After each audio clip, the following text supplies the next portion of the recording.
کسی وجہ سے کرنی ہے یا بغیر وجہ کے کرنی ہے، نمازیں بہرحال 5 ہی رہیں گی، البتہ وہ جمع ہو جائیں گی۔ اہل تشیع نے اپنی روٹین بنائی ہوئی ہے نمازیں جمع کرنے کی، ان کی فقہ میں بھی لکھا ہوا ہے کہ نمازیں ہمیشہ جمع کرنا یہ افضل نہیں ہے۔ رسول اللہ کا عمومی عمل کیا ہے؟ 5 نمازیں الگ وقت میں پڑھنا۔ ہم جواد نقوی صاحب حافظہ اللہ تعالیٰ کو جب ملنے گئے عروۃ الوثقیٰ کے اندر، میں نے زور اثر کٹھی جمع کی مسجد کے اندر، وہ زور پڑھ کے باہر نکل آئے اور انتظار کر رہے تھے میرا، اور میں سمجھا شاید ہماری وجہ سے انہوں نے کیا ہے کہ چلو مجھے سنی ملنے آئے ہیں تو میں نمازیں الگ پڑھوں، تو ان کے ساتھی بتانے لگے نہیں یہ اثر جو ہے نا وہ بعد میں پڑھتے ہیں، یہ نمازیں الگ وقت میں پڑھتے ہیں، یہ جمع نہیں کرتے ادھر۔ وہ کہتے ہیں میرے لیے کون سا مسئلہ ہے، میں تو بعد میں پڑھ سکتا ہوں نا، چلو بچوں کی تعلیم کا حرج ہوتا ہے اور انہوں نے روٹین میں جمع کی ہوئی ہے۔ اور اہل سنت کے ہاں بھی افضل نمازوں کو الگ اوقات میں پڑھنا ہے، جواز یہاں پہ بھی موجود ہے۔ لہٰذا یہ جو میں نے کلیم کیا تھا کہ میرا کوئی ایک نظریہ بھی ایسا نہیں ہے جو اس پلانٹ ارتھ پہ کسی مسلمان فرقے کا کسی نہ کسی شکل میں نہ ہو، مجھ سے زیادہ ہی سخت ہوگا، کم نہیں ہوگا۔ مثلا حضرت معاویہ کے بارے میں جو میرا موقف ہے رضی اللہ تعالیٰ عنہ، ہم تو احترام سے نام لیتے ہیں، یہ اہل سنت میں تو آپ کو مختلف شکل میں، امام عبدالرزاق کی شکل میں، امام حاکم کی شکل میں، امام نسائی کی شکل میں، امام شافعی کی شکل میں تو نظر آئے گا، لیکن ورسٹ فارم میں شیعہ کے ہاں نظر آئے گا، وہ تو بہت آگے چلے جاتے ہیں۔ لیکن آپ یہ نہیں کہہ سکتے کہ میں نے کوئی ایسا نظریہ اڈاپٹ کیا ہوا ہے جو کسی کا نہیں ہے۔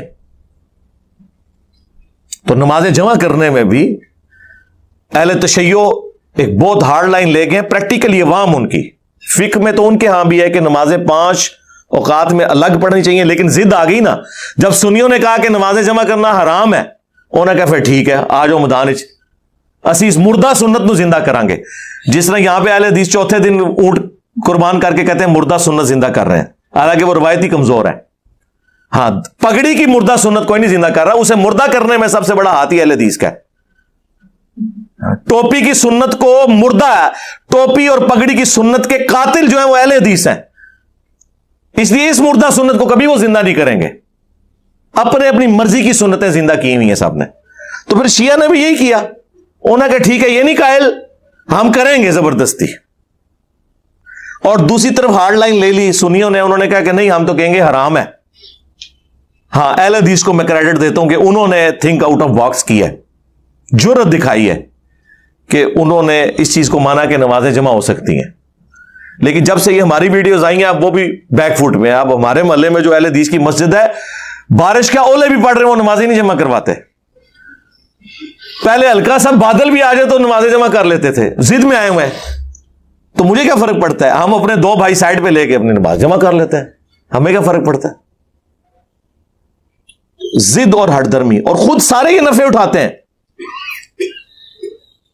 طارق جمیل صاحب حافظہ اللہ تعالی، ان کے ڈرائیور نے خود بتایا کہ مولانا کے ساتھ جب ہم سفر میں ہوتے ہیں تو مولانا تو نمازیں ہمیشہ جمع ہی کرتے ہیں،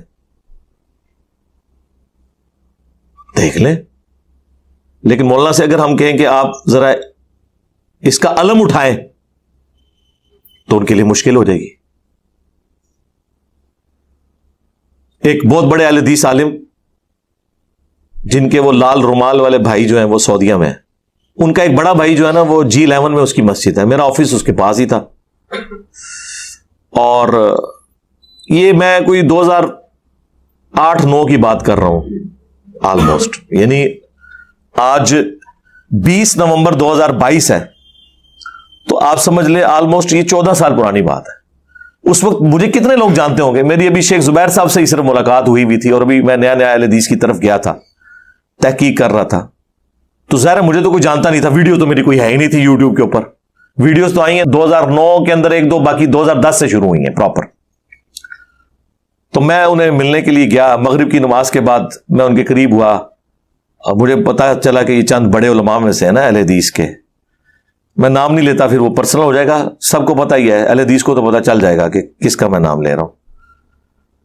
تو وہ گپ شپ شروع ہوئی تو میں نے ان سے ویسے، جو نیا بندہ تحقیق میں ہوتا ہے اسے ویسے ہی چسکا لینے میں مزہ آتا ہے اس طرح کے، تو میں نے کہا جی اب ظاہر ہے میرا تو وہ ریکارڈ انہوں نے کرنا ہی تھا، ظاہر ہے ایک اٹامک انرجی کا آفیسر ہے، انجینئر ہے، تو وہ کوئی عام بندے سے تو بات نہیں کر رہے، میں اپنے دوستوں کے ساتھ گیا ہوا تھا، تو میں نے کہا جی یہ نمازیں جمع کرتے ہیں یہ تو حرام ہے، یہ تو رافضیوں کا طریقہ ہے۔ میں نے کہا سر مسلم میں 10 حدیثیں ہیں. اچھا ان کو یہ پتا چل گیا کہ اسے پتا ہے کہ مسلم میں 10 حدیثیں ہیں, تو اب ایک سٹیپ میں نے پیچھے آنا ہے. پھر انہوں نے کہا ہاں وہ مسلم میں ہے, اس میں سفر میں تو آپ کر سکتے ہیں. میں نے عام حالت میں حرام کی بات کی تھی. میں نے کہا ہاں مجھے پتا ہے کہ اہل حدیث سفر میں کرتے ہیں, اور بارش میں بھی, ہاں کہتے ہیں ہم بارش میں بھی کراتے ہیں ہم جمع. تو میں نے کہا اس میں تو واضح ہے کہ بغیر سفر کے, بغیر خوف کے, بغیر بارش کے. کہتے نہیں جی اس میں یہ تو نہیں ہے نا کہ بغیر مجبوری کے, کوئی نہ کوئی مجبوری تو ہوتی ہوگی. میں نے کہا چلیں اس کو ہی آپ پروموٹ کریں, مطلب آپ لوگوں کو کبھی بارش اور سفر کے بغیر بھی نماز جمع کروا دیا کریں کہ بھئی یہ بھی ایک سنت ہے. تو پھر انہوں نے ادھر ادھر دیکھا, مجھے کہتے ہیں میں تو کر لیتا ہوتا ہوں جمع. خود سارے یہ فائدے اٹھا رہے ہیں. میں آپ کو بتاؤں, لوگ تو کہتے ہیں نا علم دین حاصل کریں آپ مشکل میں پڑ جائیں گے. میں آپ کو قسم اٹھا کے کہتا ہوں کہ اگر آپ کو علم دین ہے نا, آپ دین کو آسانی سے پریکٹس کر سکتے ہیں. دین بالکل ہلکا ہے.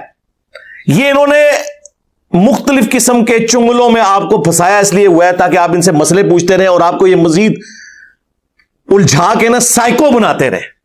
اے نہ کرنا ہے ہو جائے گا, وہ نہ کرنا ہے ہو جائے گا, نہیں اے کوئی نہیں ثابت, اینج نہیں ہوندا.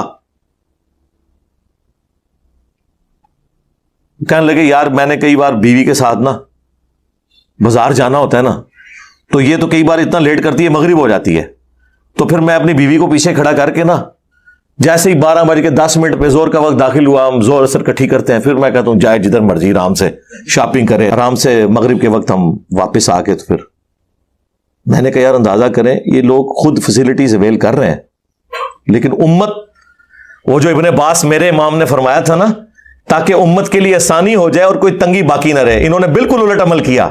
ہاں تاکہ نہ کوئی آسانی ہو اور تنگی برقرار رہے, اور خود لے رہے ہیں. جو میں غدیر خم کی حدیث قرآن والے بیت جو مسلم شریف میں 4 حدیثیں ہیں, اس میں زید ابن ارقم کہتے ہیں کہ نبی علیہ السلام نے فرمایا تھا قرآن اللہ کی کتاب ہے, یہ اللہ کی رسی ہے, جو اسے پکڑے گا وہ ہدایت پہ ہوگا, جو چھوڑ دے گا گمراہ ہو جائے گا. تم اللہ کی کتاب کو پکڑو, اپنا تعلق اس کے ساتھ مضبوط کرو.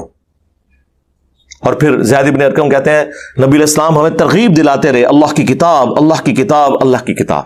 اور پھر فرمایا دوسری بھاری چیز میرے اہل البیت ہیں, میں اپنے اہل البیت کے معاملے میں تمہیں اللہ کا خوف دلاتا ہوں. اور یہ جملہ آپ نے 3 دفعہ ریپیٹ کیا, میں اپنے اہل البیت کے بارے میں تمہیں اللہ کا خوف دلاتا ہوں, میں اپنے اہل البیت کے بارے میں تمہیں اللہ کا خوف دلاتا ہوں. امت بالکل الٹ چلی, نہ قرآن کو عقیدوں میں پکڑا, حالانکہ ہر نماز کی ہر رکعت میں پڑھا ایاک نعبد و ایاک نستعین, لیکن اسی مسجد کے ساتھ جو بابا دفن تھا نا, نماز پڑھنے کے بعد اس بابے سے بھی مانگ کے گھر واپس آئے. یہ تو عید میں سے سیکھا. نہ قرآن کو پکڑا نہ اہل البیت کو زندہ چھوڑا, بالکل الٹ چلے. یہاں پہ بھی امام عبداللہ ابن عباس, اور سرکار عبداللہ ابن عباس تو وہ ہیں جن کے بارے میں بخاری میں حدیث ہے کہ اے اللہ ابن عباس کو قرآن کا فہم عطا فرما. تم جو حنفی لوگ ہمیں آیات پڑھ پڑھ کے سناتے ہو ان الصلاۃ کانت علی المؤمنین کتابا موقوتا, تو اس آیت کی شرح عبداللہ ابن عباس کو زیادہ آتی ہے, تم لوگوں کو زیادہ آتی ہے؟ کیا انہوں نے خلاف ورزی کی قرآن کی؟ نہیں, قرآن کا فہم تھا انہیں. وہ تو ہم نے اب آپ کو بتایا نا کہ قرآن میں تو نماز کے پھر 3 اوقات ہیں سورہ بنی اسرائیل میں. ہاں تو پھر تو آپ کو 3 اوقات میں 5 نمازیں پڑھنی چاہیے. اور یہاں پراپیگنڈا کیا ہوا ہے جناب شیعہ 3 نمازیں پڑھتے ہیں, ایک غریب اتو بدتمیز. اور یہی سنیوں کی جہلیت ہے جس نے شیعہ کو اپنے کئی غلط نظریات پر محکم کیا. انہوں نے کہا یہ تو ہے ہی جاہل ہے, ان کو تو اپنی مسلم شریف کا نہیں پتا, ویسے ہمارے سے کر رہے ہیں.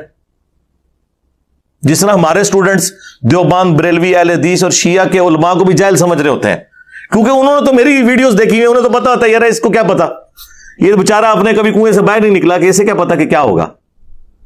جس طرح وہ آپ نے دیکھا کہ لائف سٹوری میں ایک 13-14 سال کا بچہ آیا ہے, آپ ذرا اس کا کانفیڈنس لیول دیکھیں, لگتا ہے کسی بڑے بندے کی روح اس کے اندر آ گئی ہوئی ہے. وہ کہتا ہے وہ ایک عالم دین کے ساتھ میرا مناظرہ ہو گیا, چھوٹے سے بچہ, پگڑی اس نے کالی باندھی ہوئی ہے. اور کہتا ہے وہی جو انہوں نے سوال رٹے ہوئے ہیں، اچھا بتاؤ ایک ایکسیڈنٹ ہوا ہے ایک بندے کا اور وہ تڑپ رہا ہے اور نماز بھی نکل رہی ہے، تو پہلے تم اس بندے کو بچاؤ گے یا نماز پڑھو گے؟ وہ کہتا ہے مجھے اس کا جواب پتا تھا کہ انفی کا جواب دیتے ہیں، لیکن میں نے کہا میں جواب ایسا دوں کہ اس کو ایک بار لگ پتا جائے۔ تو وہ کہتا ہے میں نے اس کو کہا کہ میں اسے تسلی سے بچاؤں گا، ہاسپٹل لے کے جاؤں گا، بعد میں نمازیں جمع کر کے پڑھوں گا، کیونکہ یہ بھی سنت ہے۔ آیا نا اردو داڑ تھلے ان بچے تو انہوں کہنے کے نمازیں جمع کروں گا۔ اب آگے کس کی ضرورت ہے جو کہ نہیں نمازیں تو جمع نہیں ہو سکتی، وہ کھول کے سامنے رکھ دے گا۔ اب یہ بہانہ بھی ختم ہو گیا کہ جی قرآن میں تو اللہ تعالیٰ نے فرمایا کہ نماز مقررہ وقت پہ پڑھنا فرض ہے، تو قرآن میں تو سرکار پھر 3 اوقات ہیں، تو پھر 3 اوقات میں نماز پڑھنی چاہیے۔ نہیں، حدیث میں 5 اوقات آئے ہیں، اس کی مزید ایکسپلینیشن، تو سرکار صرف اتنی تو نہیں ایکسپلینیشن، اس کی آگے بھی ایکسپلینیشن آئی ہوئی ہے، بغیر خوف کے، بغیر بارش کے، بغیر سفر کے بھی نمازیں جمع ہو سکتی ہیں، اور سفر میں تو ویسے ہی سنت ہے، اس کے اندر امپلائڈ ہے۔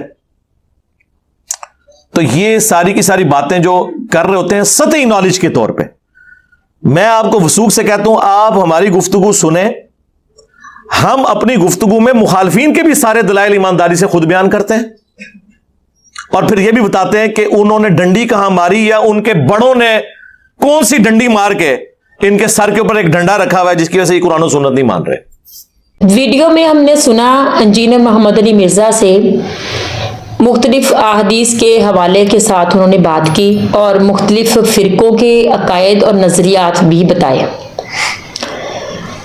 ہر فرقہ نماز کے جمع کرنے میں مختلف طرح کے عقائد رکھتا ہے، لیکن ہمیں نہ تو ان فرقوں سے کوئی تعلق ہے اور نہ ان کے عقائد سے۔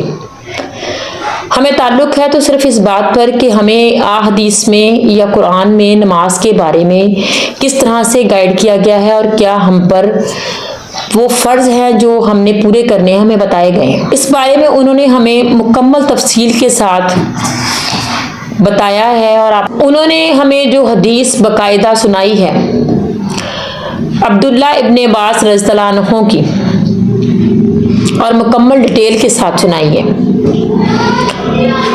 کہ ہمارے نبی کریم حضرت محمد صلی اللہ علیہ وآلہ وسلم نے بہت سی جگہ پر نمازیں جمع کی اور ان کو ادا کیا جمع کر کے، کس طرح سے کیا اور پھر وہ کون سے اوقات تھے، اور اس کے ساتھ ساتھ کہ بغیر کسی وجہ کے، یعنی کہ جو اسلام میں مین وجہ بتائی گئی ہیں جس کی وجہ سے ہم نماز کو جمع کر کے پڑھ سکتے ہیں، اس میں بارش ہے یا کسی قسم کا خوف ہے جس میں آپ کے جان کا، مال کا یا کسی بھی قسم کا خوف ہو آپ کو اور آپ گھر سے باہر نہ جا سکتے ہوں، تو تب بھی آپ نماز کو جمع کر کے پڑھ سکتے ہیں۔ اسی طرح سے اگر آپ سفر میں ہیں تو آپ نماز کو جمع کر کے پڑھ سکتے ہیں۔ تو اس حوالے سے انہوں نے ہمیں مکمل تفصیل سے آگاہ کیا کہ پہلے آپ نے اس علماء کی بات بھی سنی کہ وہ کس طرح سے، آپ ایک کہہ لیں کہ جو ان کی ایک ٹون ہے، ان کی جس ٹون میں وہ بات کرتے ہیں جس سے لگتا تو نہیں ہے کہ وہ موٹیویٹ کر رہے ہیں، ایک ظالمانہ سا رویہ ہوتا ہے ان کا، گستاخانہ سا رویہ ہوتا ہے اور بہت چیخ کر بات کرتے ہیں۔ میرے خیال میں اسلام کو جب بھی سمجھایا جائے تو بہت نرمی اور پیار کے ساتھ سمجھانا چاہیے۔ اگر ہم کسی دوسرے کا موقف بھی رد کر رہے ہیں تو اس کو بہت ہی خوبصورت طریقے سے بتانا بھی چاہیے، رد بھی کرنا چاہیے۔